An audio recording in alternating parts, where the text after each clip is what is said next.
আলাইকুম সালাম। কেমন আছেন? ভালো আছি ভাইয়া। যে হঠাৎ করে আপনি আমাদের ক্যামেরার সামনে? দাদা আমি কোনো সময় প্রতিবেদন করি না তো, এই জন্য আমি আসলাম। এটাই মানে আপনার প্রথম প্রতিবেদন? প্রথম তো প্রতিবেদন কেন করতেছেন? প্রতিবেদন করতেছি, দেন আমার স্বামী মারা গেছে।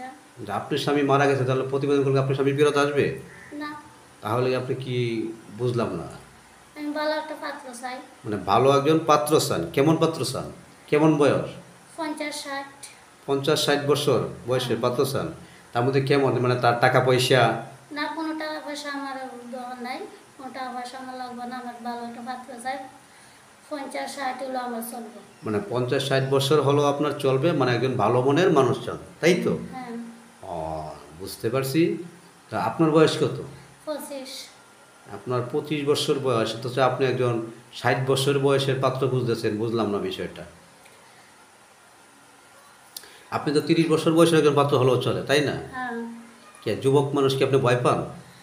ভয় পাই না, কিন্তু আমি তো ভয় পাই না। মানে বয়স্ক মানুষকে বেশি ভালোবাসা দেবে? বয়স্ক মানুষ ভালোবাসা বেশি ভালোবাসে? বেশি ভালোবাসি, মানে অন্য সেও নারী, আমারে ভালোবাসবে। মানে অন্য নারীর দিকে নজর দেবে না? না। আর জন মানুষ অন্য নারীর দিকে নজর দেবে? হ্যাঁ। ও, তার মানে আপনার কেমন সুন্দর স্বামী চান? মানে সুন্দরের প্রয়োজন নেই, সুন্দর প্রয়োজন নেই, টাকা পয়সার প্রয়োজন নেই? না টাকা প্রয়োজন নেই। ও, বুঝছি। আপনার টাকা পয়সার প্রয়োজনে শুধু একজন ভালো মনের মানুষ চান, বয়স 50-60 বছর হলেও চলবে, 70 বছর হলেও চলবে। তো আপনার স্বামী কিভাবে কি হলো? তো আপনার স্বামী নেই? আমার স্বামী নেই, মারা গেছে। আপনার স্বামী কিভাবে মারা গেছে? অ্যাক্সিডেন্ট করে। সে কি গাড়িতে ডিউটি করতো নাকি? হ্যাঁ, গাড়িতে ডিউটি করতে করে অ্যাক্সিডেন্ট করছে, করার পরে মারা গেছে। 1 সপ্তাহ পর মারা গেছে। তো তখন আমি অনেক কষ্টতে চলতেছি।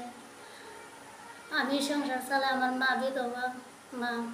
আমার মানে আপনার বৃদ্ধ মা আছে একজন, মানে মাকে নিয়ে আপনার চলাটা খুবই কষ্ট হচ্ছে, তাই তো? তা কি আপনার মারও দায়িত্ব নিতে হবে, যে আপনাকে দায়িত্ব নেবে? হ্যাঁ। বুঝছি। মানে মা আপনার দায়িত্ব নিতে হবে, আপনার মারও দায়িত্ব আমারও নিতে দায়িত্ব হবে। নিতে হবে। আপনার টাকা পয়সা অর্থ সম্পত্তি কিছুই দরকার নেই। কিছু দরকার নাই। তো আপনাকে, আপনার সাথে কীভাবে যোগাযোগ করবে? আপনার ফোন নাম্বার? আমার তো মোবাইল নাই। আপনার ফোন নাম্বার নেই? ফোন নাম্বার নাই, ফোন নাম্বার দিতে পারবো না। তাহলে কীভাবে যোগাযোগ করবে আপনার সাথে? পরবর্তী যদি আমাদেরকে যোগাযোগ করতে পারে। এখন কি আমাদের সাথে যোগাযোগ করবে? হ্যাঁ, আপনার সাথে যোগাযোগ করো, পরবর্তী আপনি আমার যোগাযোগ করবেন আপনি।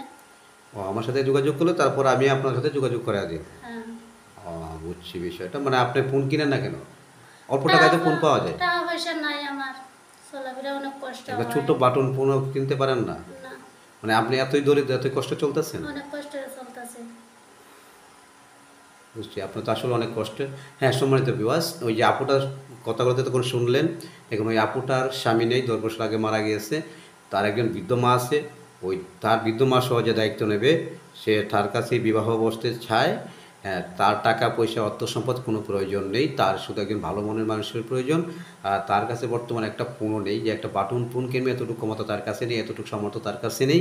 যদি আপনারা কেউ তাকে বিবাহ করতে চান, তাহলে অবশ্যই আমার কমেন্ট বক্সে যোগাযোগ করবেন। আমার নাম্বারটাই ভিডিও স্ক্রিনে দিচ্ছি না, কমেন্ট করে অবশ্যই জানাবেন, কমেন্টে নাম্বার পেয়ে যাবেন। আর দ্বিতীয় ভিডিও যদি কেউ তার প্রতি কোনো দরদ লাগে, কোনো মায়া লাগে, তাহলে অবশ্যই তার সাথে যোগাযোগ করবেন। আর তার যদি কেউ মোবাইল একটা কিনে দিতে চান, তাহলে কমেন্টে যোগাযোগ করে কিনে দিতে পারেন। তারপরে আপনি ফোন নাম্বার দিয়ে ওই আপুটার ফোন নাম্বার দিয়ে আপনারা যোগাযোগ করতে পারবেন, তার সাথে আলাপ করতে পারবেন, কি বিস্তারিত জানতে পারবেন। এতক্ষণ সাথে থাকার জন্য আপনাকে অসংখ্য ধন্যবাদ। ভালো থাকবেন।